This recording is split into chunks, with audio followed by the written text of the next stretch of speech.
Good evening and welcome to this special anniversary and Halloween edition of PlayPSVR, the podcast. For those that don't know, PlayPSVR.com was started on Halloween in, I believe, 2017. It's only been about a year. We started the podcast a little bit later, but we're celebrating the birthday of PlayPSVR today. And we're also celebrating Halloween on this episode of the podcast. So to bring in Halloween, Adam, I want to tell you a joke. Adam, are you there? Are you with me? Dude, I'm ready. I mean, it's Halloween. You better have a good joke. I told you to find a good joke. I'm all jazzed up, ready for I'm in my birthday suit. So let's go. All right. So our favorite comedian, Mr. Google, he found us a really good Halloween joke. So I hope you're ready for some laughs and some guffaws. So why couldn't the ghost see its mom and dad? Let's see. Because I don't know. Because they were. Are you ready? Do you give up? I am. Yes. Because they were trans parents. They were trans parents. Get it? Trans parents. Can they use the bathroom? Yeah. I mean, yeah. Like the public bathroom? I thought they got their own bathrooms. The transvestites. I thought they got their own bathrooms. I don't think. Yeah, Adam, trans. The transvestites. Dude, you said they were trans parents. They were trans. No, like, Adam. if I meet someone who's a woman who has a penis, they're trans. So these people are trans parents. And it still works because the mom is a dad and the dad's the mom and they made love. Boom. They're trans parents. What's that have to do? Adam, I think you nailed it, but I think the joke is that you can see through them. They're transparent. You can see through them. You spell that differently. What? Transparent. Transparent. You don't spell it the same way. Adam, just because you don't get jokes doesn't mean that the jokes are. You said trans, whatever. Good. Way to ruin our opening joke, Adam. Way to ruin our opening joke. They're not transvestites at all, are they? No, they're invisible because they're ghosts. Oh, yeah, they are. Do you think the mom has the boobs and the dad still has the penis? Yeah. If you're a ghost? Hey, I got a question for you. When you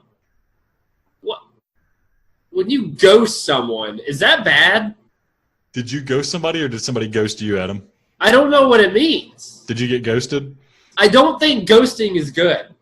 I don't think it's good, Adam. I think it's bad. Is it sexual? I mean, maybe it could be. It'd be really, really bad if it was sexual. It's when you just stop talking to somebody, right? Oh, I don't know. Oh, that's not that bad then. Kind of like you ghost me every Sunday night after we get done with the podcast. I'm like, hey, you want to play PSVR? And you're like, sure. And then I can't find you anymore. That's why. That's the whole reason. So we can meet other people so you can have more friends so I don't have to be your friend. Okay. So we've gone on long enough. We apologize. Typically, we don't fart around that long. But I'm going to jump into our gamer juice because mine is something I've never heard of. It's very interesting. It is a Sidral Mundit apple soda. So this, very interesting. I've never seen this. An apple soda, I have no idea even if that's going to be good. I feel like it definitely has the possibility and chance that it's going to suck balls. Well, let's give her a good old sip. So when I took a trip to Mexico once, and apple soda was my favorite beverage there. What do you think?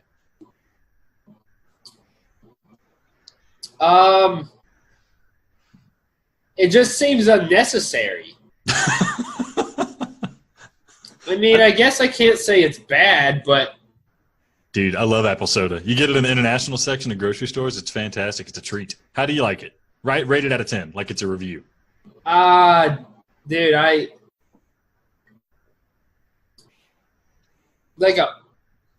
oh my God, a 3 or a 4? Like I can barely even taste the apple. Oh, it's sweet. I don't know. I'll catch back up with you later after I've sucked it down. Yeah, but you're the worst, Adam. I don't know, dude. Okay, right, where are you drinking? My gamer juice for this week. I had to stay up late last night, and then I had to go into work early this morning. So what I'm doing for my gamer juice is I'm doing an extra kick of caffeine. I have a Rockstar Energy. I've done this before, but this is a new one I found. It's Rockstar X-durance energy. So you've heard of endurance. This is taking it to the end of the alphabet with X-durance, and it apparently has 300 milligrams of caffeine. Super Energy X. So hopefully I sound wired and awake and ready to rock. I'm also drinking it out of my Venom, only in theaters, the motion picture cup that I got from a movie theater about a month and a half ago. So just to add some extra flavor and kick to my gamer juice. So I'm ready to rock, Adam. I'm ready to drink Rockstar out of my Venom cup and live the life of a 20-year-old again. Nice. While you're sipping on that, I've already chugged my apple soda, and I chugged it because, dude, not a good gamer juice, not one I recommend. I rate it three bottles out of 10. All right. Well, speaking of rating, let's rate our games of the week, but we don't have to give a score, Adam. I just want to hear what you've been playing this week. What is your game? What is your what is your game of the week? Giving you a score, I have 2 games of the week because I played 2 of them. My first one, let's just get this off. I'm gonna get off right here. Are you ready for me to get off? I'm ready. I'm gonna get off all over the place, dude. Man, that soda sucked. So what doesn't suck is Home Sweet Home. So this game, the perfect game for me, and it's the perfect game for Halloween because it's everything that you want in a thriller, a horror game, experience, movie, TV show, any type of media. This has it all, baby. It's got spontaneity. It's very crucial because if you know a jump scare is coming, or the plot is predictable, or you just are able to predict anything about it, it becomes less scary. This, you don't know what the F's going to happen. It's great. The atmosphere, the spine-chilling environments, the creepy undertones, the anxiety-filled gameplay, it's got it all, and this game reminds me so much of Resident Evil 7. Seriously, the scariness, the atmosphere, the sense of uneasiness that I experienced the entire way through the game reminds me of Resident Evil 7. I've never said that for any game. Even though I like the persistence more than Resident Evil 7, it's definitely not anywhere near as scary. And I'm here to tell you, Home Sweet Home goes tit for tat, tat for tit, titty for tattoos with Resident Evil 7. And it's the only other game that's actually scared me. It is terrifying. My entire body was screaming, "Don't do it, you moron. Don't go in there. Don't open that door. Don't go in that stall. Don't look in the corner." It's begging me not to, but you have to. So it's all good. Oh, I love it. So the plot is rather basic. You wake up, you're hazy, you don't understand what happened to your wife, and you can't remember where you are or how you ended up there. Okay, that's very general. That kind of sucks. But they do a good job at making the plot interwoven with the gameplay so that it pushes you to the different environments that I love so much about the game. So, for example, the plot works seamlessly in making you go through like kind of creepy schools, asylums, police stations, crawl spaces, different houses.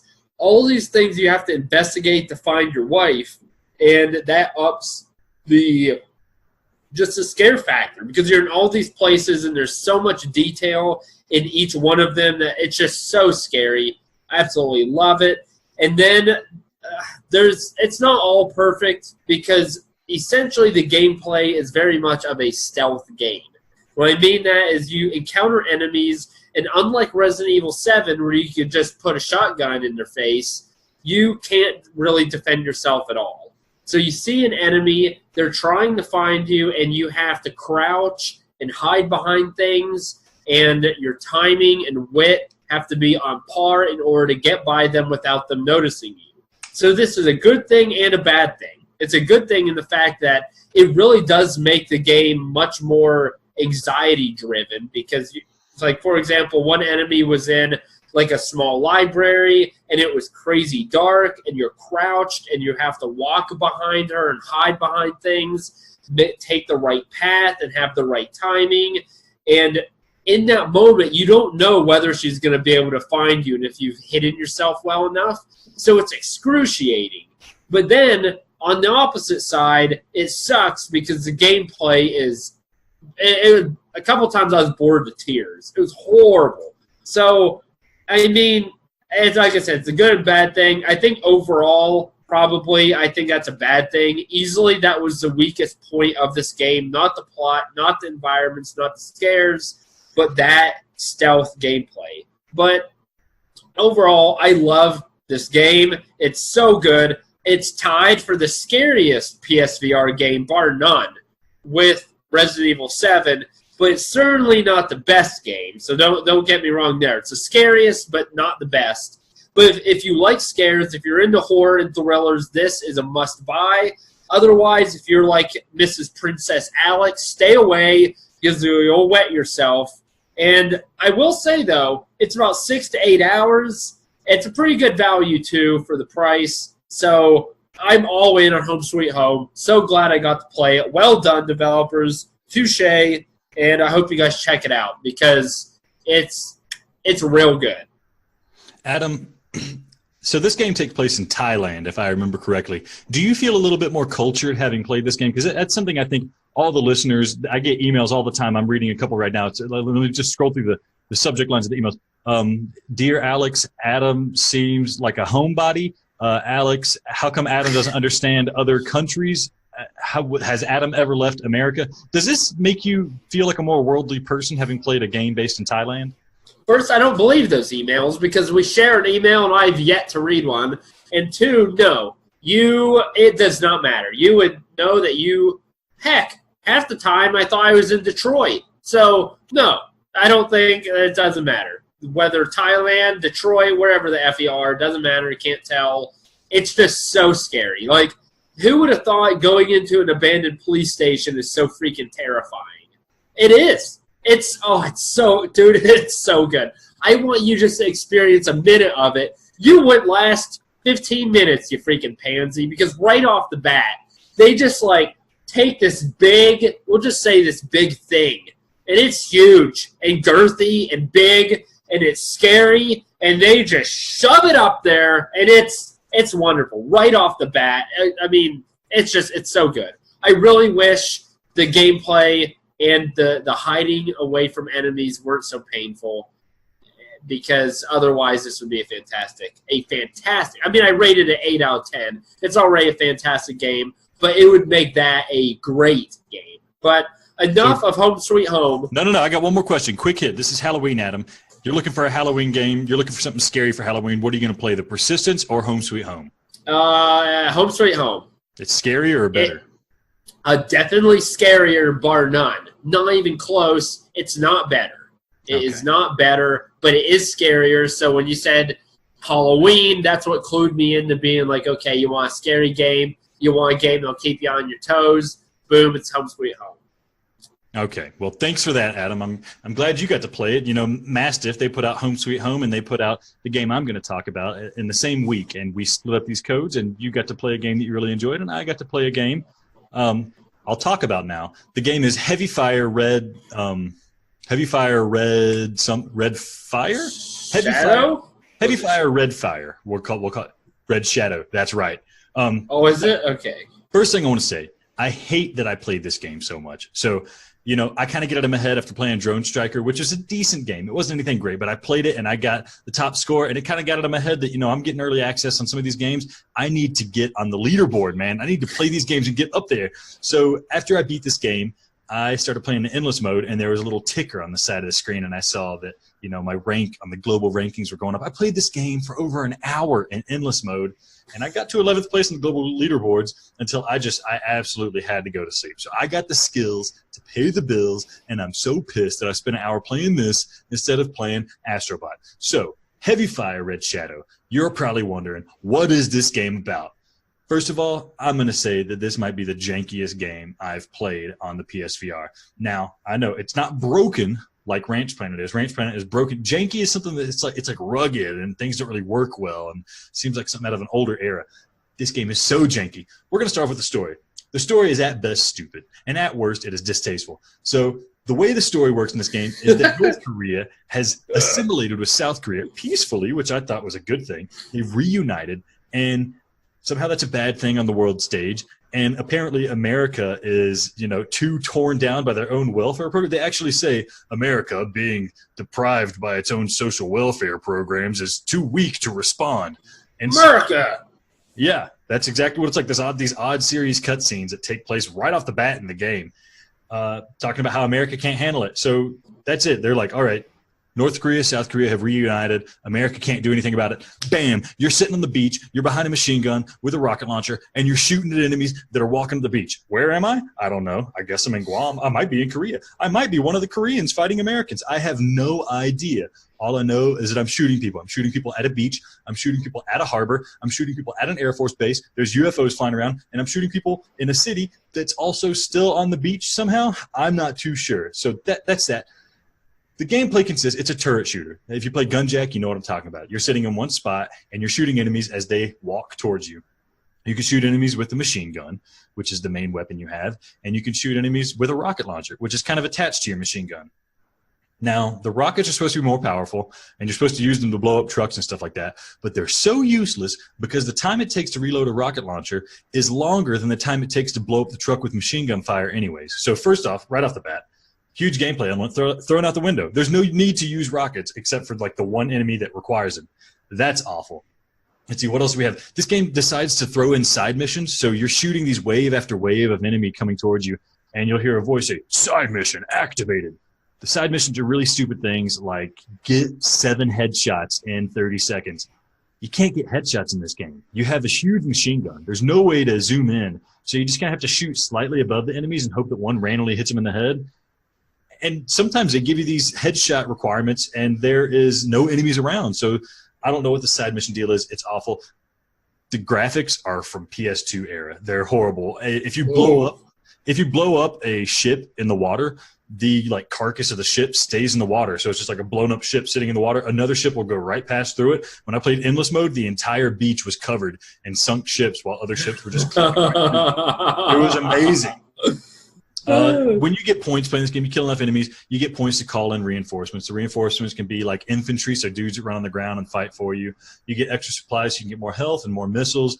You can call in airstrikes, artillery, or helicopters, but the airstrikes and the artilleries and the helicopters are useless. They don't kill any enemies. They're weaker than you are. They're weaker than your infantry. And if you have any of those activated, you can't call in for more supplies. You can't get more reinforcements for your missiles. So there was one point where I had a helicopter flying around. It couldn't sink the ships because it wasn't able to shoot missiles, and I couldn't get more missiles because I had a helicopter flying around for some reason. I don't know. I guess I don't want you to be overpowered. It was absolutely terrible. I'm just sitting there waiting for the ships to slowly back out of the harbor, because if you can't kill them, they just slowly crawl down the horizon, and you're just staring at them slowly drift away.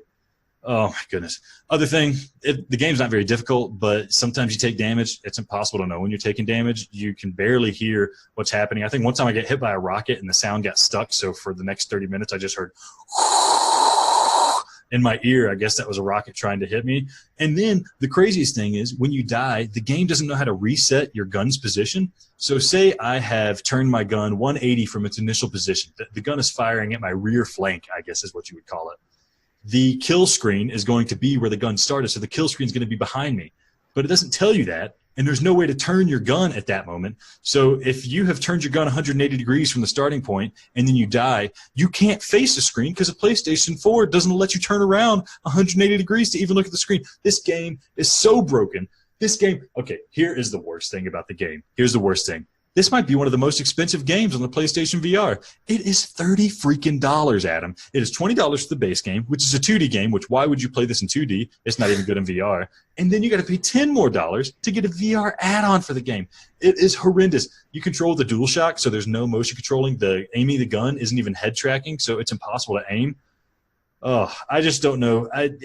What this game feels like. It feels like a bunch of computer science guys at some state college took a My First Game design class, and they had a class project where they had to make a video game, and they made it an Unreal Tournament with Unreal Engine with reused assets, and they clicked a button at the very end that said "Add VR to my game," and they refused to play it. However, I know that's not the case because this game was developed by Anshar Studios, who are the people who made Detached, which I loved. So I don't get it. Sucked.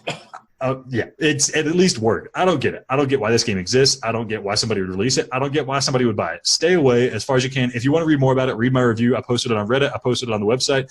Heavy fire, red fart. This game, it makes me so mad. Adam, are you interested in this game? You want me to send it to you? It sounds like a really bad version of Operation Warcade, but it sounds just like Operation Warcade, just worse. So no, I do not want it. That sounds, you know what? What you are telling me sounds like a game that was on HeroCade, like one of those 6 mini games on HeroCade, except that one, I mean, it's slightly different, but that sounds horrible. How much is HeroCade? Way too much effing money. I can tell you that. Like, was it $30, Adam? It was not $30. I will say that. But that's the only thing good about it. Piece of freaking crap.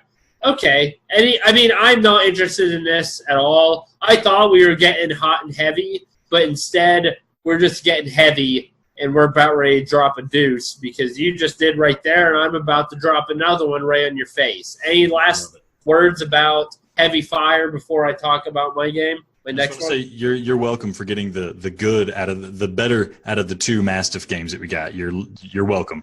Merry Christmas. Happy birthday. Yeah. Dude, listen, I'm telling you. You wouldn't be able to take Home Sweet Home, but it's so good, man. It's so good. Anyhow, the next game I got to play was Neverout, and so I really don't have much to say about this game. So it's very simple in theory. You're just dropped. No, first of all, it's hilarious that there's absolutely no instructions whatsoever. It doesn't tell you anything. You're just dropped in this cube, this room that is a cube, and the padded walls look like, if you know the movies where they put like crazy people in straitjackets and throw them in that room that's all white and padded, it looks like that, but just really grimy. So there's these padded walls all around you in this cube-like room.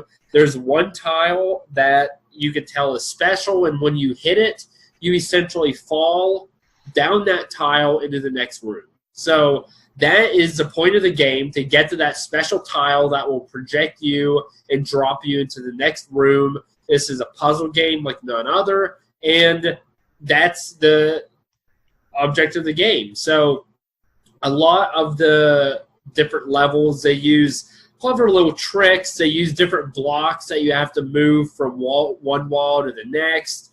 They have special tiles that some lock a block in place. Other ones give you like teleportation portals.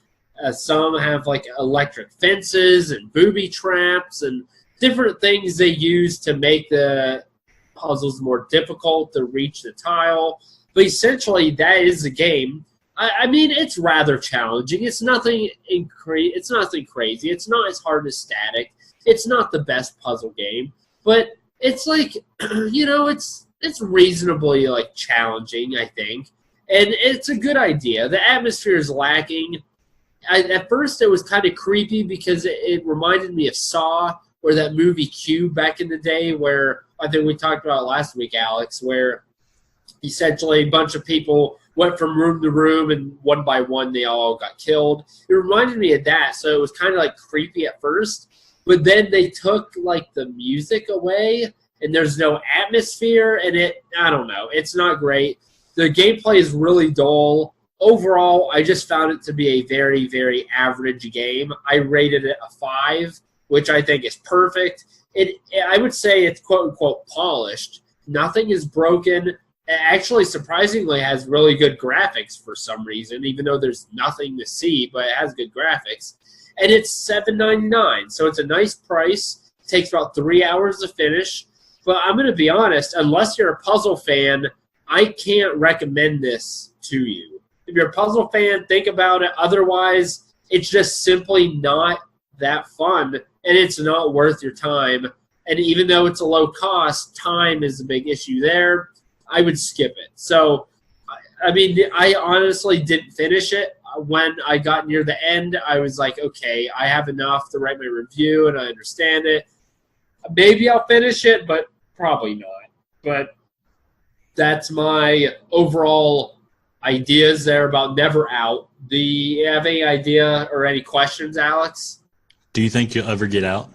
That's the one thing keeping me going, kind of wanting to go back to finish it, to see if you actually get out. Is there any plot? Is there any plot at all? Do they tell you why you're there ever? No. Any interaction? It's just straight up puzzle? Yeah. No, they didn't even tell you what to do. They didn't tell you what the controls were. They didn't say anything. They just immediately drop you in a room, boom. That's it. What was more unsettling, this or Static? Static's kind of unsettling to me, but it's not scary. Oh, no doubt. Static is way more unsettling. Okay. Halloween, Neverout or Static? What are you going to play? Are you an idiot? Static. Okay. I'm not an idiot. Christmas, play Static. Easter, play Static. Leprechaun Day, play Static. Memorial Day, play Static. I could make a song out of it, but I'm not going to go through all the holidays and say play Static, but that's the point. We'll record that song afterwards, and I'll edit it and put it at the end of the podcast. So, Adam, if you're done, I think we're going to go ahead and go to a segment break. Do you have anything else you want to say? I love the fans. You guys rock. We have another fan shout-out. We have a special guest coming up in this next segment that Alex didn't mention in the intro because he sucks. I'm ready to just pelt this man with question after question and really just strip him down to the bare bones and muscle that this man is. I can't wait. I'm looking forward to it, and I hope you're excited too, Alex. Yeah, so look forward to talking to Daniel Weissenberger after the break.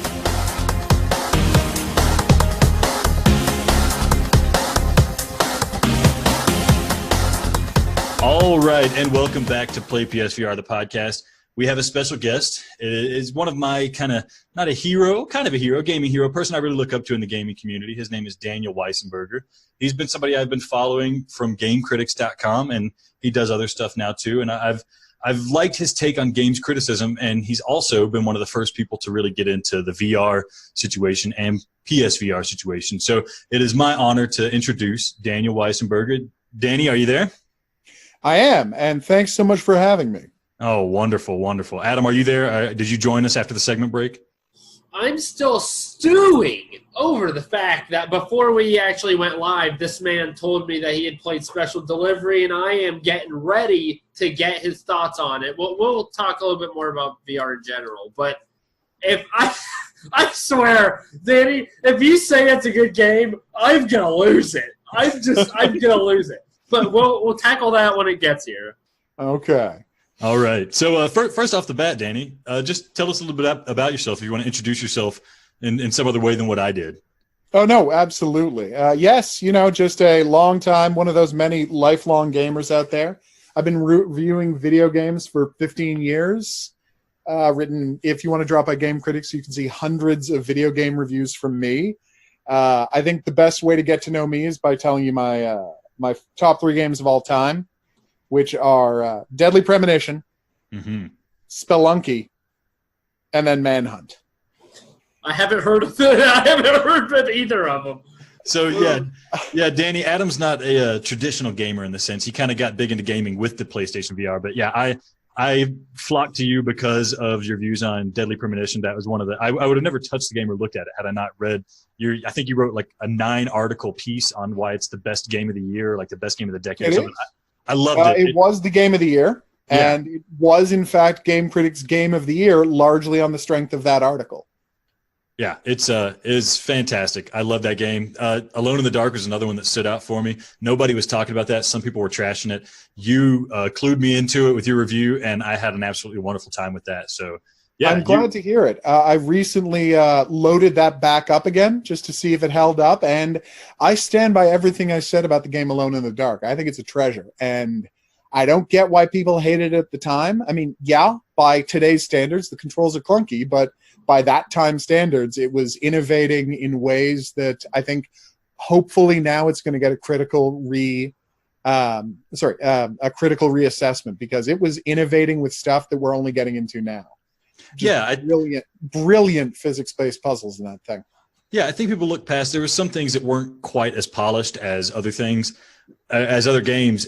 But like you said, there's a lot of really interesting stuff going on. Like you're driving the car through the city as it's falling apart, and the bats come and pick you up and lift you up. It's really cool stuff happening in that game, and the fire effects that are going on in that game. Fire mechanics are just amazing. So yeah, I stand by my love of all of those games. All right. It's very rare I've had to go back and take something back. It's happened, but it's very rare. Nice.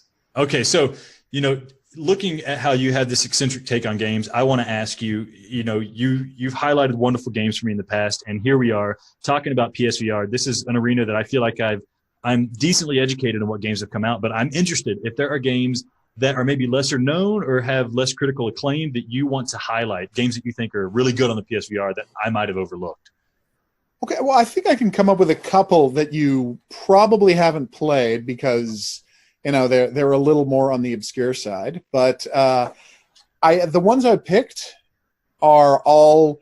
It's not that they're the best games; it's that all of them are very interesting in a specific way, and I think they point to each one points to something very, very fascinating about the future of VR if they want to go that way. So first off, have either of you guys checked out Space Rift? I haven't. Adam, have you played Space Rift? It didn't look like anything that special to me, and that wasn't worth my time. See, this of is course, what I haven't played it, so no. The answer is no. These are games that I would just overlook, and then somebody's going to clue me in. So yeah, tell me about Space Rift. Well, Space Rift is pretty fascinating. It's unfortunately looks like it's an episodic game that's never going to be finished. So it will end on a cliffhanger, and it will disappoint you. Just putting that out there. But the idea is you play a space miner who gets caught up in intrigue, and you have a ship, and they built this really nice model of a cockpit of a ship for you to fly around in. But what's interesting is the inside, completely modern model, good detailed hands, detailed flight stick, detailed screens in front of you. But outside, it looks like Descent 2.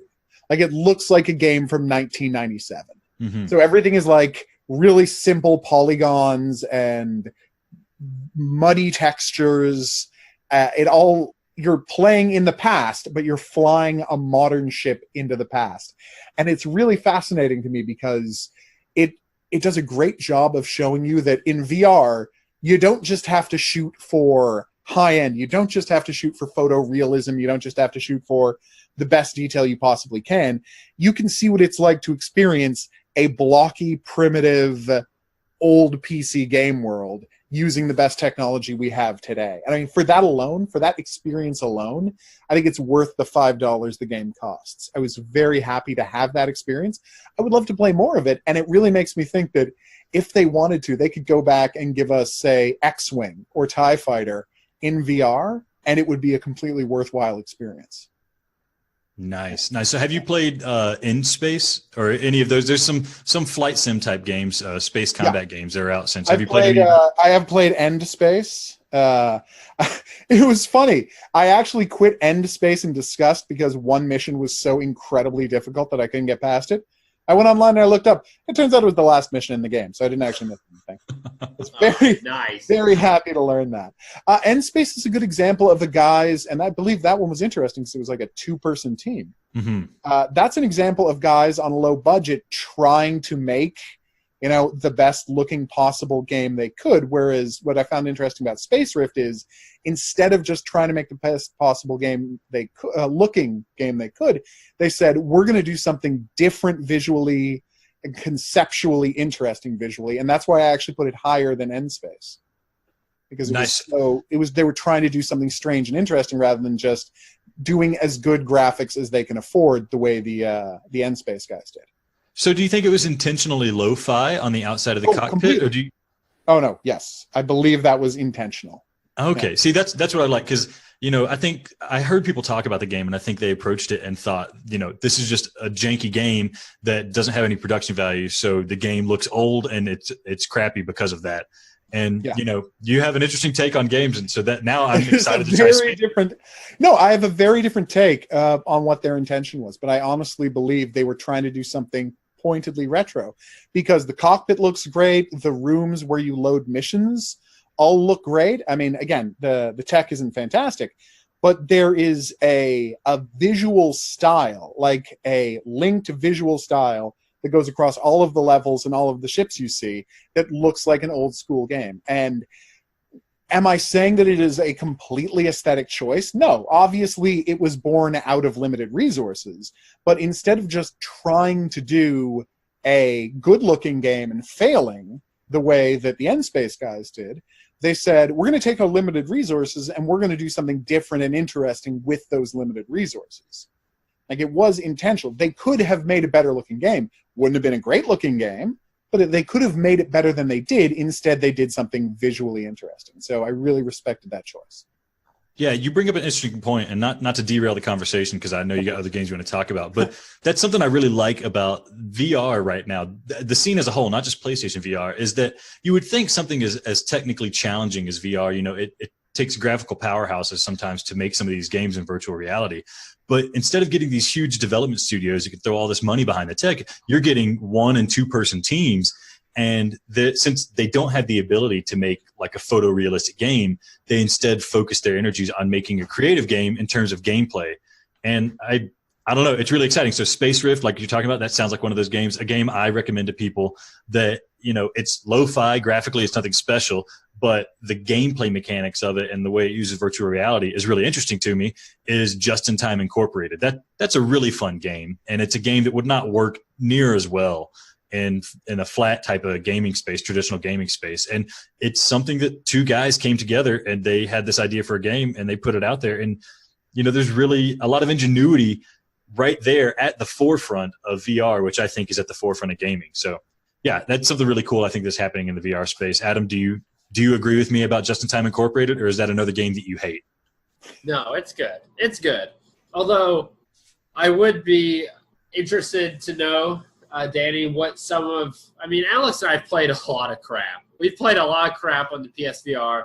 And so I want to know, what is your least favorite game, or what is the worst game that you've played? Well, that's Ace Banana, obviously. Oh, see, I've avoided that one because I've been too busy playing like HeroCade, and Alex has been playing Ranch Planet and Weeping Doll and Dying Reborn and crap. Oh, no, like and that. I've played all of those, and they're all garbage. But no, Ace Banana is by far the worst game I've played on PSVR. Wow. I feel like that's a challenge now. Like, I need to seek it out and play that as well. My backlog is filling up as you speak, Danny. No, it's a completely garbage experience. Even worse than Ranch Planet? Oh, yeah, no, even worse. And the thing that's so garbage about that's so garbage about it is when it was released, it didn't have co-op. Like, it's supposed to be made co-op, right? But it didn't have it when it originally came out. And for months, the co-op didn't work. And as a consequence, the game was essentially unplayable because they had balanced it for 4 people playing simultaneously. And they didn't even consider what the game would be like for one person to try to play. So it was essentially unbeatable in its original state. And it's not a good game now, but it was a god-awful game then. Wow. Have they updated it since? Do you know? They have updated. You can play it with multiple players now, but it's still a garbage experience. It sounds like, like if you put a Band-Aid on Ranch Planet's deficiencies, it would still be like the least interesting thing I could touch. Yeah, it's still Ranch Planet, guys. Come on. Yeah. Okay, so move on. I want to hear some other lesser-known games because I know you have a couple more. Absolutely, yeah. What I'm going to suggest is that people check out a little thing called Castle Storm. I don't know if you played the original Castle Storm. It was this side-scrolly tower defense game where you fire a ballista at barbarians, Vikings, attacking your castle. There's a plot. There's lots of different monsters, and part of the fun is, in addition to, and this is a game design that goes back to the birth of video games. I think I first played the first version of this in like 1983. The idea where you have a base on the left, a base on the right, and you have to like spawn troops to capture the flag on the other side. Mm-hmm. And of course, it all depends on what troops you spawn when and how good you are at firing your ballista to help your troops. Or you could just fire it directly at the enemy castle. And so I played the hell out of this thing when it originally came out on PS4, reviewed it, loved it. And then I found out it was coming out on PSVR, and I'm like, what's that going to be like? And the answer is, it's an interesting statement about the kind of genres you can do, because it's the exact same game, only now it's still just 2D, it's still just side-scrolling, but now you're within the game world. Now you're sitting here at a tower controlling and watching things, and you're free to look around the game world. And I find that so endearing. So many people, they seem to have it into their head that VR can only be first person, that can only be cockpit games or first person shooters or things like that. But between Mervils and something like this, sorry, to be clear, every now and then you get a really good, say, RTS or a God game that it doesn't really matter that it's first person because mostly you're working with a playset, like Dino Frontier, which is amazing and one of the best PSVR games there is. But this game is just, it's a traditional tower defense game, but you are in the world, and it helps you get into the world, and it helps you enjoy the game immeasurably by having the experience of sitting within the game world instead of just looking at a screen. It's not a different game, but by putting you inside it, it becomes a better game. So yeah, check out Castle Storm. Yeah, you're speaking my tune, Danny, and I feel bad because this is it. Adam and I argue about this all the time. Adam didn't want to touch Astrobot. Have you played Astrobot? No, I haven't played Astrobot yet, but it is really high on my list. I've just been swamped with games. Apparently, September and October have just been huge months for releases.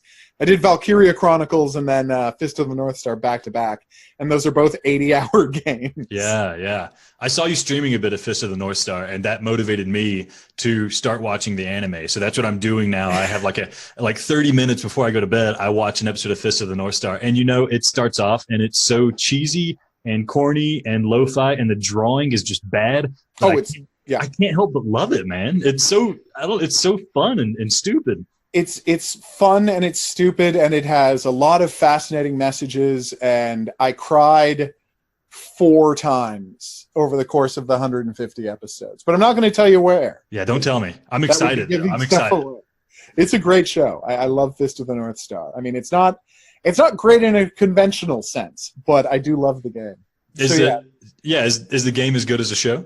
Oh, yeah. No, the game's considerably better plot-wise because it's by the Yakuza team. The Yakuza people make the best games generally, and there's a good chance this might be their best game. So, yeah, they do fantastic stories. They do fantastic gameplay, and it's a more coherent story because the story in the cartoon, the story in the manga was already kind of meandering, and the cartoon has to pad it out by having an extra 60 episodes that have nothing to do with the main plot, just for, to keep it season length. In the same way that, I don't know if you ever watched Dragon Ball. They were constantly doing episodes where, let's see what Bulma's up to. Let's just go check in with her for 20 minutes, just to waste time. The show does a lot of that, and those are some of the worst and also sometimes craziest episodes. So it's more direct. It tells a much cleaner story, and I got to say, I wouldn't say it's necessarily a ton better than the animated series because there is a lot of extra stuff in the animated series, but it tells its own story very well, and I can't say enough good things. There's a good chance it's going to be my game of the year, so there you go.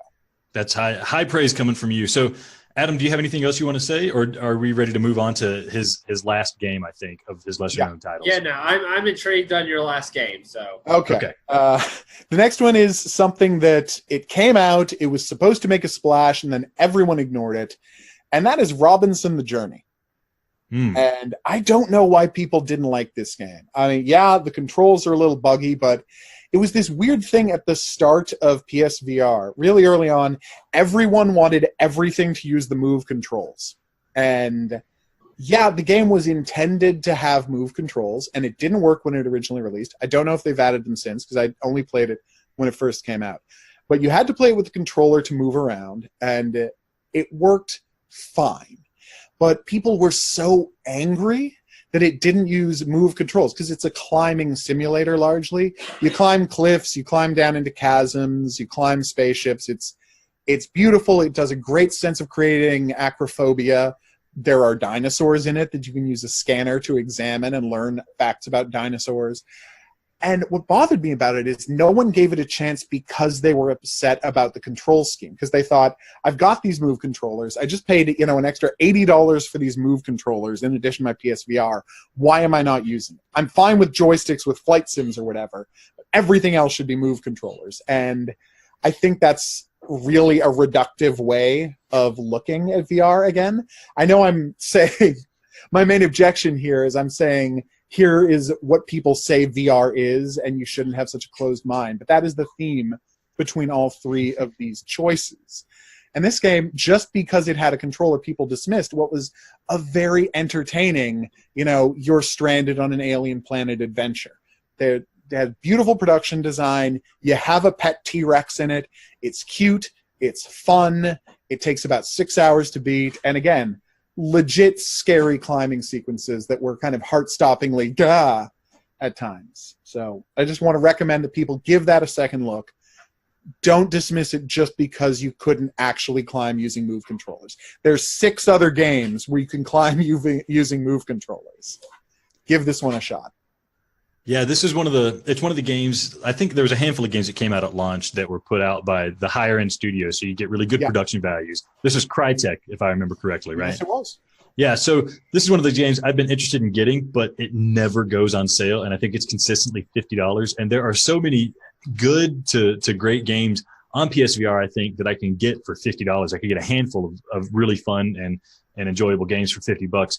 Would this be worth dropping $50 on, or should I try to find it in like a bargain? I honestly, 50 might be a little long. It is just about 6 hours. Mm-hmm. I think it's a great experience, but honestly, wait for the sale. I mean, I hate to be that kind of person to say wait for a sale.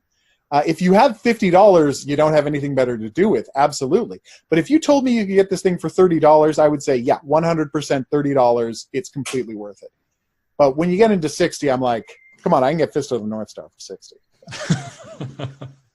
Oh, nice. Okay, so that's 3 games added to my backlog now that I have to get into next. So forget about Tetris Effect and stuff coming. I'm just joking. I definitely need Tetris Effect. Yeah, so that's great. I do want to ask you, aside from lesser known games, let's open this up. What is your favorite game for PSVR? If you had to pick one, and we don't have to expound upon this, but I just want to hear the name. What is your number one?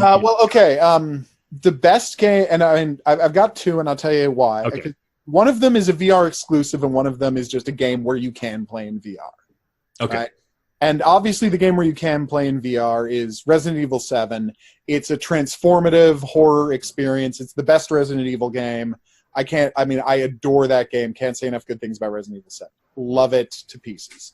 It's just, that thing is a miracle. I loved it when it came out. I almost never give a 10 out of 10. A 10 out of 10 for me has been like Shadow of the Colossus and Resident Evil 7.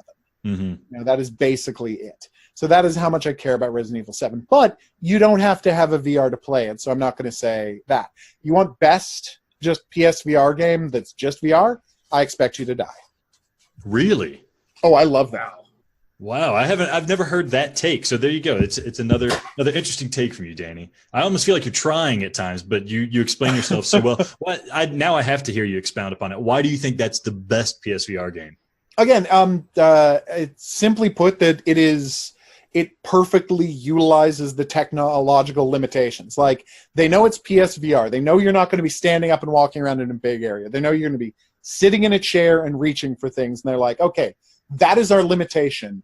What is the best work we can do within that limitation? So they have brilliant writing, brilliant set design, amazing puzzles that you can build, that you can figure your way out of in multiple using multiple techniques. Like, every puzzle in the game has 2 or 3 different solutions to it. There's a huge amounts of ways to play the game. Like, there's such a ton of things to do in it. Like, it's wide open. Despite the fact that you're sitting in a chair for the whole game, it is a completely wide open experience where you can do whatever you feel like it. I played it all the way through in like an hour and a half the first time I did it, and I've gone back to that game for 10 or 20 hours just because it's such an entertaining world to be a part of. Such a completely well thought out, beautiful production value again. Can't say enough good things about I Expect You to Die. Man, coming at me with the hits. So I'm kind of geeking out here, and I feel like I'm dominating this. Adam, I want to open this up to you so you guys can talk about special delivery. Adam, do you want to ask him about special delivery? Well, I just have a bunch of random questions that have nothing to do with what we've been talking about, which is why I'm quiet. Okay. My first question is that could you be Alex in Robo-Boxer for the Virtual Boy? That's my first question. No. No? Teleroboxer, Really? Adam. I played Robo-Boxer. Oh, is it Telero? And I was garbage at it. Well, I'm undefeated. Dude, Okay. Alex is like Helen Keller there with the Virtual Boy. It could be green background instead of red. Dude couldn't see crap. He sucks. I don't know. I think you could take him. Well, I'm disappointed. I mean, you came in here with swagger and you had confidence, and then I put you on the spot, had you go toe-to-toe. Okay, how about Creed? Could you take him in Creed? That's PSVR. That's probably, yeah. Okay, there we go. Nice. Because Alex did lose to a 12-year-old boy, so. Yeah. Okay. Wait, Danny, are you 12? Were you the one that beat me? Sadly, no. I would tell you if I were. Oh, it's so good. Okay, let's get that back to the brass tacks. Special delivery. Tell me what you think. No, it's as bad a game as you can get on the PSVR. No. Just garbage controls. Like, how hard is it to do Paperboy in VR? Apparently harder than these guys were able to put out. Like, it's nice. Dude, yeah. I was so sure that you were gonna say it was all right, but not good. But, blah blah blah. Okay. I mean, I hate that game. They are fools. Okay, but was it better with the bike? It's more immersive with the bike, but no, it's not better. Oh, I genuinely played worse because I was riding an exercise bike when I played it. Wow. See that? I mean, you got as. Into you were the Paperboy. You were the Paperboy. I had the most immersive experience you possibly could, and it was still trash. Wow. Yeah. I met someone on Twitch the other day. He was trying to tell me it wasn't that bad. And I was like, dude, GTFO, dude. You suck. It definitely is bad. Okay, well then, all right. What's that phrase, Alex? You just saved face. Is that it? Does that make any sense? I don't know, Adam. I love the way you throw around idioms. It's always surprising. Whatever. Danny, you saved face, so thank you very much. I don't even know. Okay, another thing I wanted to ask you is that I have a little anecdote. I have a couple. There's so much more. We could go on for hours. But so I have an anecdote here, and I think that you and I are on the same page here as well. So back early, it was January of 2018. It was the third week in January. I remember it. A little game called Cold Iron came out, and I played it, and we got a review code for it, and I was like, oh, like, it's a pretty good game. It's very immersive. It's a Western. You're dueling people, and I made a Reddit post about how I really liked the game and how it was, to that point, the best game of 2018. Which, granted, it was the third week of January. Dude, I got absolutely just blistered. People ripped me. I mean, I don't even know if I can have children. I got rocked so hard. So everyone just hated that game for some reason. But if I remember, I think you were the guy, Alex, told me that you also liked it. Is that correct? Oh, yeah, no, that game's a treasure. That was one of my favorite VR games of this year. I played it both on PSVR and on Vive. Played it all the way through on both. Loved that thing from beginning to end. Again, great writing, great production value, great example of a two-person team using their limitations to their advantage. They're like, okay, well, what models can we buy? Oh, we can buy a bunch of fantasy things, and we can buy a bunch of robots. We can buy a bunch of Western dudes. Okay, well, let's build a game around the things we can buy. And they did it, and they worked within their limitations and made one of the best VR titles I've played this year. Dude, yeah, it was like a good game. I don't know why people were like, something was up there behind, man. No, they were bad at it, and they were complaining because they were bad at it. Yeah.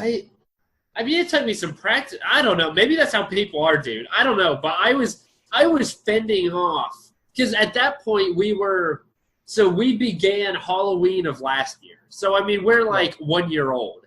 And so at that point, we had really kind of started to like get stuff out there. And that borderline ruined the reputation that we had started because they were like, oh, you guys don't know what the F you're talking about. You're an idiot. That game is horrible. So I'm glad that, I mean, now people I think are a little more open to it. But I'm glad you and I were on the same page.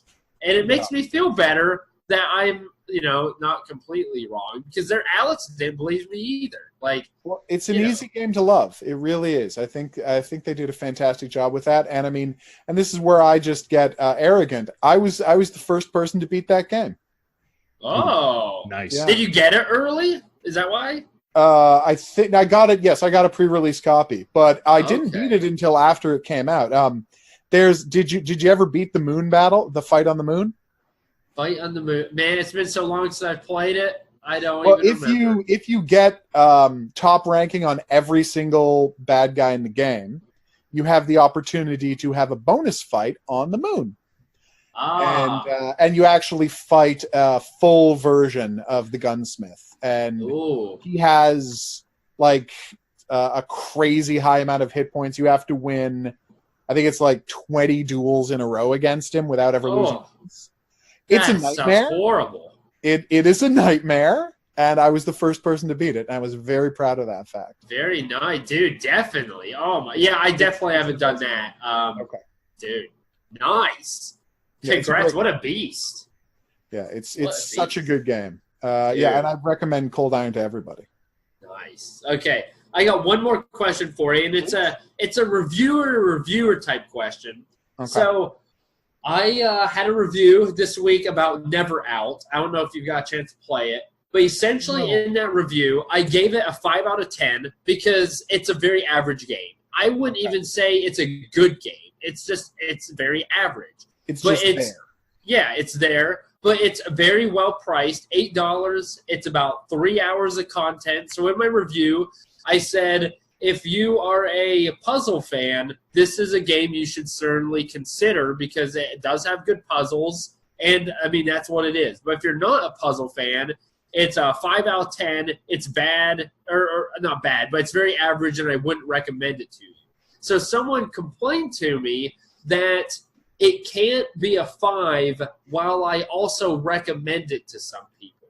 And so we started talking about how, like, price does have to go into how you review a game and whether you'd recommend it to somebody. But what, for you, when you review a game, what are the things you consider and the priorities when you're considering whether to tell people to purchase a game or not? That is a tough one, I will admit. I always factor price in somewhat. And the thing is, I'm of the game critics mindset. This is where I've always reviewed. So I've always worked at Game Critics. So I'm going to say that 5 is fine. 5 means average. If you are an average game, there's nothing wrong with being an average game. You probably shouldn't pay full price for an average game, but there's nothing wrong with being an average game. I've had plenty of 5s that I would recommend to people. So that's just a gimme. The fact that you're right that score inflation is endemic. It is all over the video game criticism industry. Like, people just give way too high numbers to stuff that doesn't deserve it. But yeah, you have to factor in how much something costs. Just because we as critics get most video games for free, like, you can never underestimate the fact that people are spending their hard-earned money on this stuff. Right, and that is going to factor in. Like, there are plenty of games that I have lowered because I don't think it's worth the money, that I enjoyed because it was free, but asking myself, is this worth $10? Is it worth $15? I stream all the time, and I tend not to check what the price is before I start streaming the game. Because, again, I get sent this stuff. And then after I'm done with the game, here's my impressions. I give my impressions. Then I go and I find out what the game costs. And after that, I say, well, here's whether it's worth it. So I was playing this, I'm not going to say god-awful because I don't want to be mean, but this truly mediocre zombie shooting game this afternoon, right? And my response was, well, you know what? If this costs $1, I would say that's fine. Go ahead. Oh. It's $1. You can do a lot worse for $1. So I looked at the game, and it was $8. And I know I'm dealing with ridiculously small amounts of money. This is all silly on one level, but that was my line. I'm like, nope, this is not worth $8. Like, you could buy, what's a good game? Have you guys played Stifled? Oh, yes. Yep. Yeah, it's a miracle worker game, right? And if you wait till it's on sale, you can get Stifled for like $8. You know, And I'm Oh, like, yeah. I cannot recommend this thing for $8 when you could be playing Stifled, which is an immersive, terrifying masterpiece for that same $8. So yeah, I always factor that in. But I think it would be crazy to say that you can't recommend a game you give a 5 to. I don't know how someone could almost say that with a straight face. That's just ridiculous to me. Who knows? Okay, so it looks like probably we're coming in our final little stretch here before we let you go. But Alex, are there any games you want to talk to Danny about, or other questions you have for him? I could talk to Danny all night, and so we're gonna have to have you on again sometime, Danny. If Absolutely, if you haven't hated this experience, if you need me again, just let me know. Oh, wonderful, wonderful. So, yeah, we don't have too much time left. I do want to give you opportunity to plug yourself and share what you do. So please go ahead, take the floor. Hidden Object Guru YouTube channel. Check me out there. I stream every day, and I put up video guides for things, and I play, yes, a bunch of hidden object games. Not as many as I should, since I've moved on to other things. But if you like Girls in Panzer or hidden object games or VR content, it's the only channel you need. Beyond that, Varjalon.com is where I'm the internet's leading reviewer of Criminal Minds, the TV show. So check that out. Nice. I do parody scripts for the editing room. Watch a movie I wrote on Netflix right now. It's called The Sweetheart, or possibly Sweetheart Con, depending on where. Are you serious? Yeah. Dude, that is awesome. I'm going to do it right now. You can watch a movie I wrote there. Hopefully you'll enjoy it. I'm not going to promise that you will, but I had a good time writing it. I got paid, and everyone was nice when I visited the set, and that's all I care about. Awesome. So yeah, that should be fun. So that is my plugging. Dude, I am fantastic. Impressed. Yeah. Okay. Well, I think that'll do it for this segment. I don't want us to get cut off by our time limit here. Of course. Our homegrown studio. So, Danny, I want to thank you so much for coming on. You're a hero in the game criticism community for me. You can find his other stuff that he's written on GameCritics.com. I write a couple reviews there, but just a couple. He's done a lot there, and he's got some great stuff there as well. Adam, do you have anything else you want to say? Dude, Danny, I really appreciate it. I definitely. What was that movie again on Netflix? It's called The Sweetheart or Sweetheart Con. But I'm going to wait until I'm around like a big group of people and be like, I know that guy. I know the guy who wrote that. and every like line that's like a big bomb or a twist or a good sweet saying or whatever. I'm like, oh yeah, I know a guy who wrote that. And it's going to be awesome. So you are massively overselling this movie. No. Sweet. Then I can't wait. But I really appreciate you joining us. It was awesome. I love how we have the same thoughts in games. And that makes me, those 3 games you recommended, that makes me want to go and look those up. So thank you for that. You're welcome. And again, thank you guys so much for inviting me. I had a great time. All right. So that'll do it. Join us after the break where we go into the games that are coming out next week and talk about a little bit of news. And, of course, we'll do the airing of grievances. See you after the break.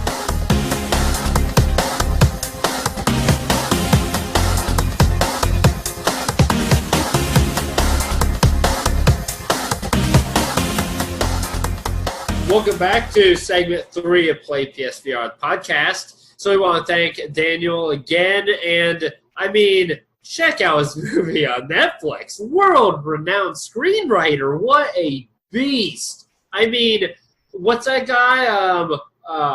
Dang it. Wait, no, don't tell me, Alex. Great intro to the segment, Adam. I know. No, it's like, way to kick off your number 2. All right. Who was that? Matthew McConaughey has nothing on Daniel, whatever his last name was. Weissenberger. It sounds like a fake name, but it's not, we promise. Anyhow, so what we got in this segment, we've got some upcoming games, we got some sales, we got some airing of grievances, and we got a fan shout-out. So let's get it started. All up hot in here with another game, fantastic for Halloween. I mean, it looks like it. I haven't played it, but it looks like a real crotch grabber, if you know what I mean, because it looks terrifying. It's called Paper Dolls. So I was talking about how Home Sweet Home looked just as terrifying as Resident Evil 7, and how I almost urinated my pants, and how Alex would have vomited in his headset and then drank it and probably died from a concussion and a stroke while playing the game. This looks just as terrifying. It's dark. It's slow. There's this, from the little bit of the trailer that I saw, like this ghost girl kind of following you through the halls. It looks terrifying. I hope we get it. If not, I'm going to buy it, and I can't wait to dive into it. Perfect game for Halloween.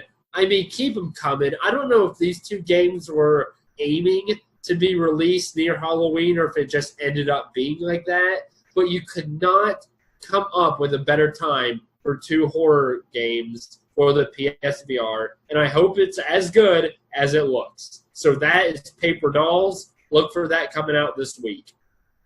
Paper Dolls by Litchi Games. I don't know. It's a Chinese developer, I believe, which kind of has a little bit of trepidation for me. It might end up being something like The Walker, or what was it, 18 Floors that only had 2 floors. But yeah, the video made it look absolutely terrifying. So I'm interested in it too, but I think it's going to be too scary for me because, like Adam said, I'm a princess and I need something more princess-like. Speaking of princess-like games, we also have Legends of Catalonia, the Land of Barcelona. Or is it Barcelona? I'm not sure how to pronounce it. That's coming out next week. I don't think this is quite a game. It's very hard to come by info on this. What I read, there was a translated article on Reddit, so thanks to whoever wrote it. I'm sorry, I'm not going to shout out your name. It's a VR video game created by Catalonia's tourism agency where you can travel through a land full of history, legends, and magic.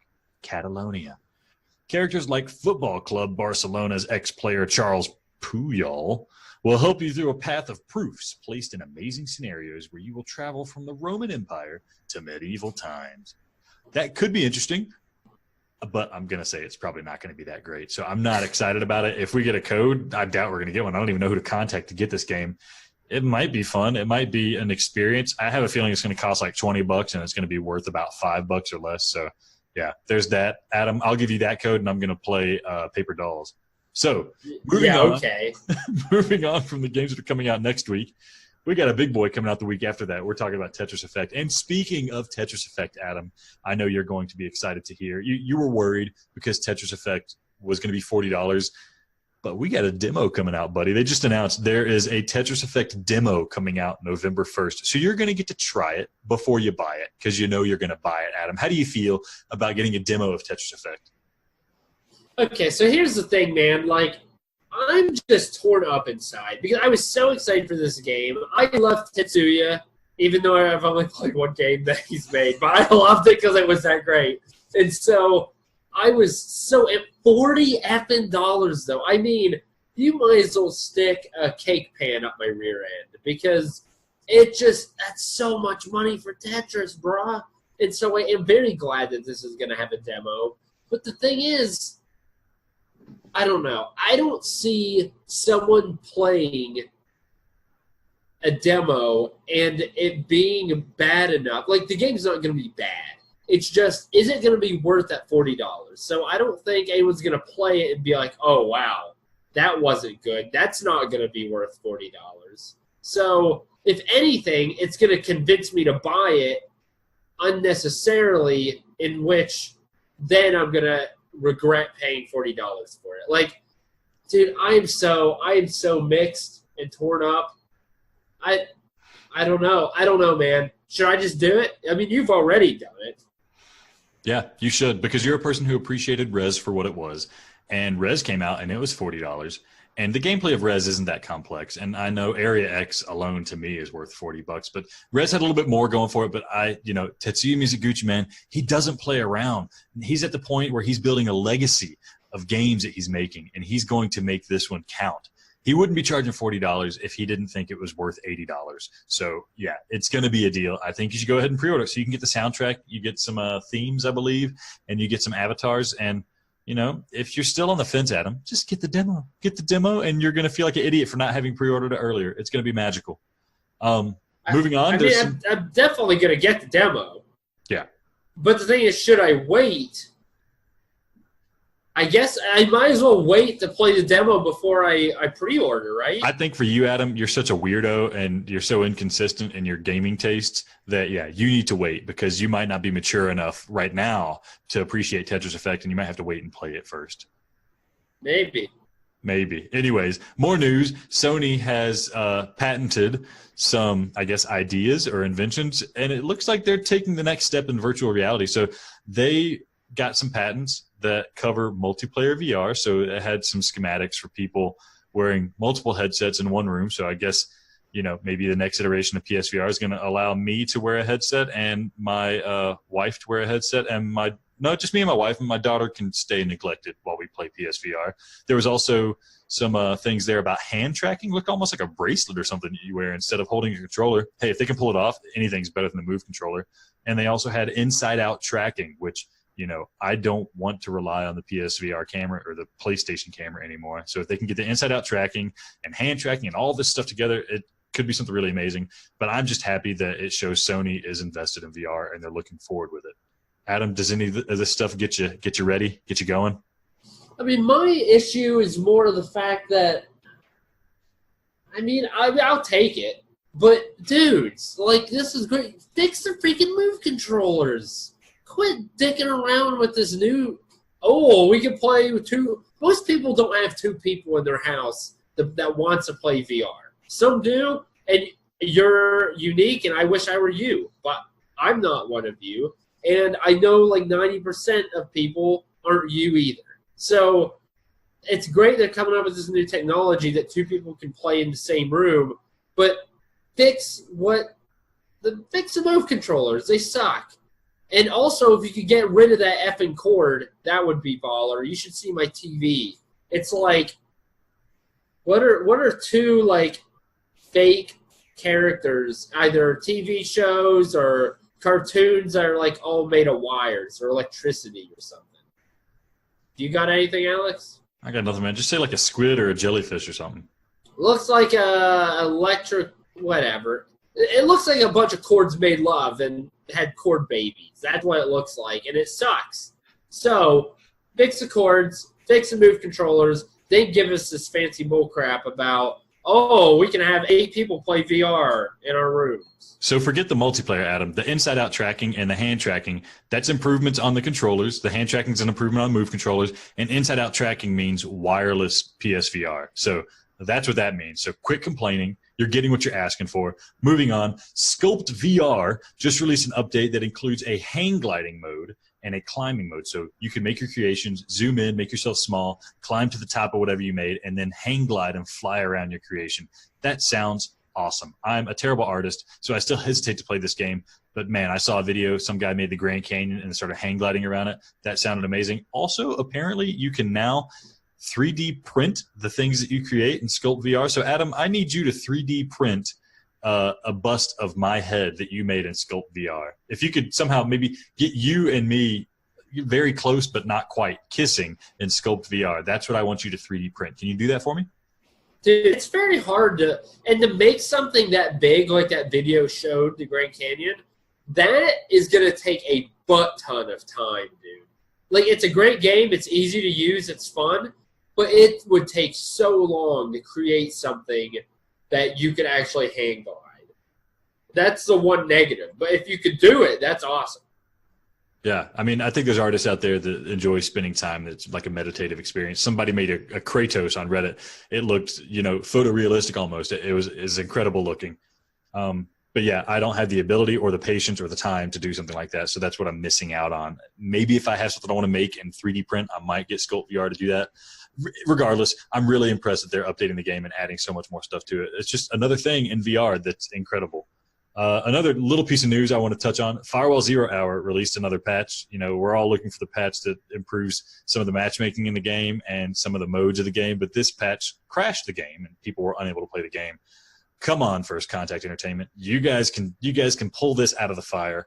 A lot of people are loving Firewall, but I kind of don't want to go back to it unless we get that patch that we're looking for that makes the matchmaking and whatnot better. But that's enough for the news. I don't think you have anything you want to say, Adam. We're going to blow right past your opinions and move on to the save. How about that? Bring it on. Bring it on. So Sony is having their Halloween special sale just in time for the Play PSVR birthday. So they're celebrating our birthday with a Halloween sale. Thank you, Sony, for doing that. We're just going to swap back and forth down the list, Adam. Let's do it like old times. Up top, Brookhaven Experiment for $4.99. What do you think? Dude, this one, you said it wasn't bad. $5. It's never going to be cheaper than that. Like, that's a great deal. That's a great deal. It's a very fun game, very scary. It's a wave shooter, but it's one of the best wave shooters on the PSVR. I'm thinking about that one for reals, though. Yeah. Okay, Bloody Zombies. Bloody Zombies. Yeah. You were going to say something about Brookhaven Experiment. You were either going to convince me to buy it or not. I was going to say if I really liked you, I would just buy it for you and send you the code to celebrate our birthday, but I don't like you that much. Now, talk to me about Bloody Zombies. Well, that's $5.24 if you're a PlayStation Plus member, and I don't know. What are your thoughts? Yeah, it's a 2D game. It's a 2D beat-em-up game. I hear that it was really difficult to play by yourself. And, Adam, I know you're not going to play this with me because you're not into the 2D games of VR. I've heard that the VR makes it really interesting. I'm probably going to pull the trigger on this. I've been wanting to play this game for a little while, but I don't know if I have anybody to play it with. So reach out to me if you also want to play this game with me. I'd love to play a beat-em-up, Double Dragon-style game in VR. That'd be fantastic. Up next, Especially if you're a 12-year-old boy. That way you can win with him rather than get beat by him. Adam on the podcast asking for more 12-year-old boys. Don't Knock Twice for $7.99. What do you think, Adam? Here, I've wanted this game for a long time. Just $8. Come on, dude. Drop it to $5, and I'm going to pull the trigger. I don't know. I'm going to have to do a little more research. I've heard it's scary. It looks scary. I know it's based off a movie. I'll consider it. All these games I'm going to consider because I freaking love these type of games. Okay, I reviewed this one, so it's not like you're going to know, but Sneaky Bears is $5.99 for PlayStation Plus members. Do you have any idea what this game is or whether to recommend it? Is it a wave shooter? It is a wave shooter where you shoot teddy bears. Was it scary? It was not scary whatsoever. It's kind of funny. If you're into wave shooters, cute little wave shooters, it's worth it. But if you're a serious gamer, then I can't recommend that to somebody. Something tells me Brookhaven's going to be better. Up next, Paranormal Activity, The Lost Soul. Our buddy Gamertag swore by this game, said it was very scary. Adam, $14.99. I think Solo also said it was great. Maybe it was Kevin, one of those guys. I've heard good things about it. $14.99. What do you think, Adam? That's great. 50% off, but I'm not – it's short. I'm not doing it. I'm not paying $15. If you hit me with 10, I'll buy it. I'm not doing it for 15. Gran Turismo Sport. That one will scare you. Oh, actually, it's $20. Yeah. What are you thinking?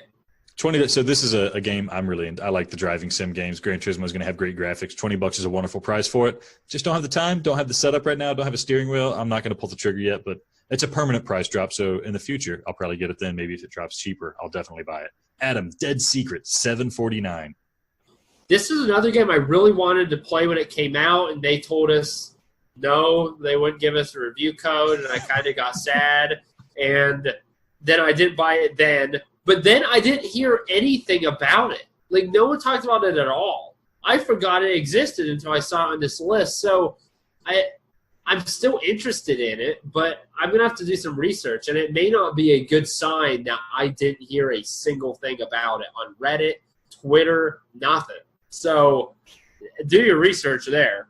Until Dawn, Rush of Blood for $8.99. Yeah, if you didn't get it when it was free, wonderful price for it. It's a fantastic game. Worth the $20 that it launched at, so it's definitely worth, $8.99 now? Buy it if you don't have it. It's silly if you don't. Resident Evil 7 Biohazard for $19.49. What do you think, Adam? Get off your effing high horse if you haven't played it. Buckle up your bootstraps. Drink some alcohol. Do what you need to do. Buy this game. Let's go. It's the best or second best on the PSVR. And that's coming straight from a guy who wrote a movie on Netflix. So come on. The Persistence, $19.49. Yeah, I mean, this is another game. It's a winner. It's probably not as scary as Resident Evil 7. It's probably not as traditionally entertaining as most people would think. compared to Resident Evil 7. I loved it. Adam super loved it. Adam he's on Tinder right now, and the only thing he put in his bio was "I love the persistence." I guess he's trying to get women that way. I don't think it's going to work, Adam, but it's a really good game, and I applaud you for going down that avenue. Girls out there, if you're listening, if we have any women out there listening, Adam's looking for a soulmate to watch him play Persistence. Maybe play along in the little app with the social app that they have. So just, hit him up at PlayPSVR. He's looking for you. Adam, Everest VR, $9.99. This game is horrible. All it is screenshots of Google images of Everest. It's horrible. It's not even VR. Don't buy it. Gnog. Yeah, $9.99. I bought it. I loved it. It's fantastic. It's a unique experience. I can't say enough about it. I actually can't say anything about it because I have no idea what this game is like. I haven't played it. $9.99. It was $5.99 for a while. Didn't get it then. Not going to get it for $9.99. I'm a terrible critic sometimes. I don't know anything about it. I'm sorry. Symphony of the Machine, $13.99. Yeah, buy this for panties. I mean, yeah. If you're are interested in a game that touches your heart and isn't that entertaining, that's just from watching the trailers. I haven't played it, but it looks like a game Alex would like because he's all in tune with his feelings and crap. You suck.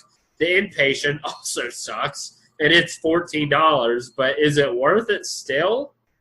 I think it was $10 not too long ago. Still didn't want to take the plunge. There's so much other stuff I can play. I'm going to say no. It just doesn't sound good. Adam, The Walker for $12.99. Are you interested after me trying to push it on you for so long? No. It's a wave shooter, and it sounds like it would be fun for 20 minutes, and then it's not any fun after that. Don't buy that. Come on. Not for $13. Oh, yes. 18 floors. You dick. This is the stupid. The fact that they're charging $10 is an absolute highway robbery. I would rather get an anal cavity search every time I go to the airport from now until the rest of my life. Please do not fall into the trap of thinking that there's 18 floors, 18 puzzles, or even remotely enjoyable experience coming from this, because it is abominable. It is almost Ranch Planet bad. They should be ashamed of themselves. Sony should be ashamed of themselves that they've even put this on their store, because they're not going to finish the floors. They aren't going to have the complete game, and they're still charging big-time game prices. Screw you. So, yeah, that's 18 floors for $9.74. That's approximately $5 per floor in the game. That's right. There are 2 floors in the game, which coincidentally is the exact same number of times that Adam has brought up something going up his butt in this segment. Moral of the story for the sales this week, Brookhaven Experiment, $4.99. Move controls, aim controls, everybody's going to love it. Adam, are you ready to go on to the airing of grievances?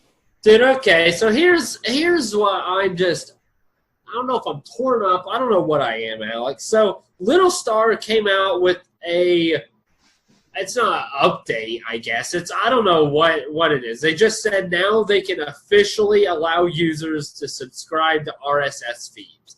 And owning a podcast and a website, we use our RSS feeds for those reasons. And so when I hear that, I'm like, oh, RSS feeds, sweet. You can get your information via Little Star. However, it was a little confusing because I was like, why would you subscribe to, for example, our game reviews via RSS feed on Little Star?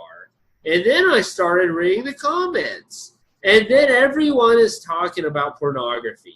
Dude, use the computer or your phone. Or why do you have to have the headset on to masturbate? What is going on? And literally everyone on Reddit is like, oh, thanks for porn. And the thing is, the people of the Little Star, they don't even deny it. They're not saying, listen, we have a lot of other content on our app. They're not defending themselves or saying anything. It's like they know. We're nothing but just something so people can whack their wiener at. And wouldn't you be embarrassed to know that, the only reason anyone has my app is so they can jerk their turkey? What is going on? Why is this on the PSVR? Is this not weird to anyone else? Dude, please, I implore you people. There are other reasons to use Little Star other than porn.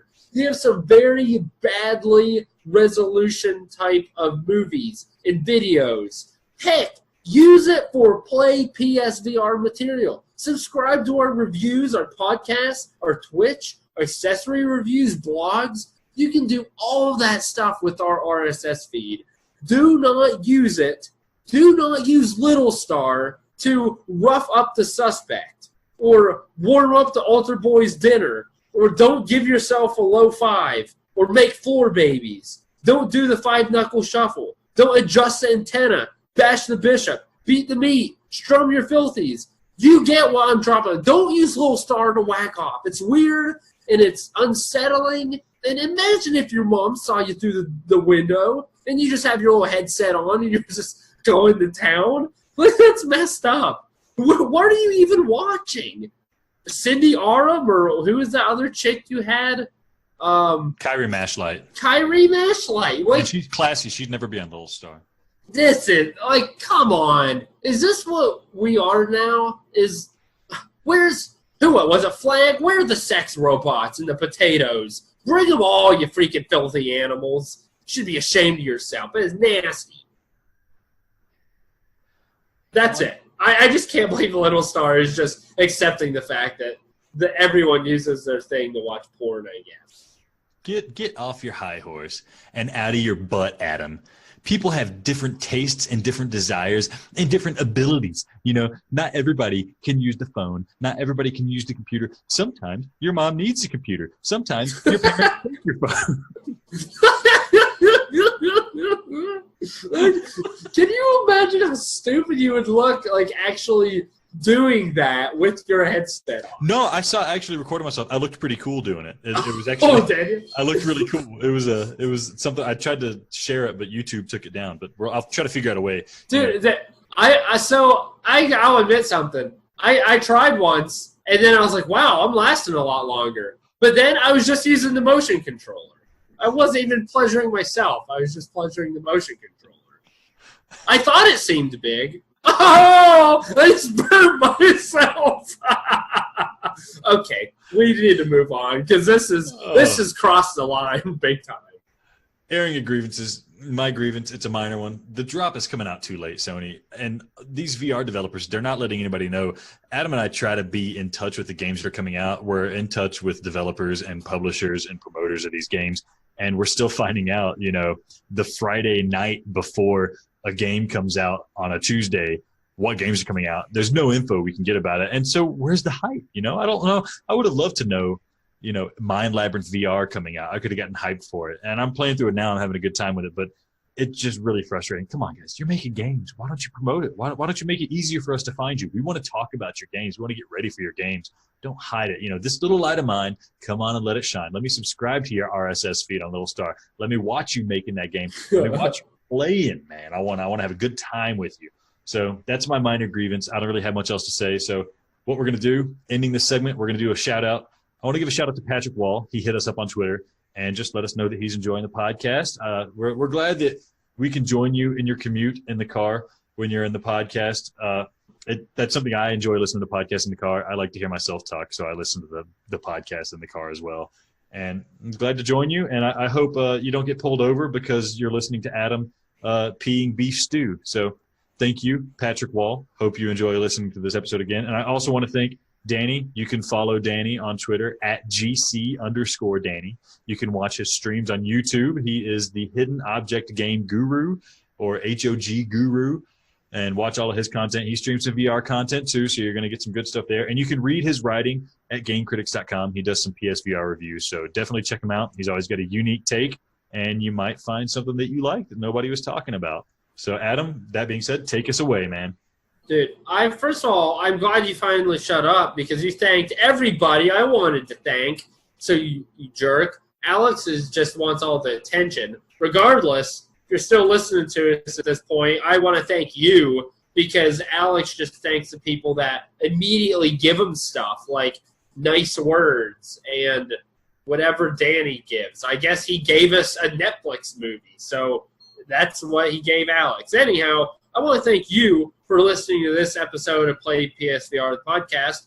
We have been thrilled that almost on a weekly basis here for the past month or so, we've had a fan drop us an email, send us a tweet, do something, and just giving us some love.